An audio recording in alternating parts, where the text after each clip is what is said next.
வணக்கம் நண்பர்களே. இன்று நாம பார்க்க போகிறது ஒரு குட்டி குரங்கு பஞ்சின் அற்புதமான கதை. இது நம் மனசை உருக்கும் வைரல் நியூஸ்.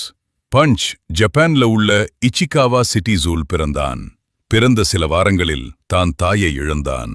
குரங்கு கண்ணீர் மூடும் இந்த சிறிய பஞ்ச் ஸ்டாஃப்களால் ஸ்பெஷல் கேர் கிடைத்தான்.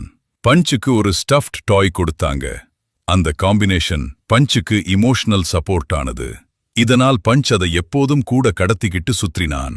பஞ்சின் இந்த sweet behaviour videos, images viral ஆனது. மக்கள் சோஷியல் மீடியால் இதை பார்த்து ரசித்து ஜூக்கு வந்து அவரை காண ஆரம்பிச்சாங்க. பஞ்ச் இன்று கொஞ்சம் பெரியதும் மற்ற குரங்குகளோடு இன்டராக்ஷன் செய்ய ஆரம்பித்தான். ஜூ கீப்பர்களும் எக்ஸ்ட்ரா கேர்ல இருக்கிறாங்க. சிறிய பஞ்சின் கதை நம்மை உணர்த்துகிறது. அன்பு, பராமரிப்பு மற்றும் மனசாட்சி மிக முக்கியம். பஞ்ச் போல நாமும் மற்றவர்களிடம் அன்பு பரப்பலாம்.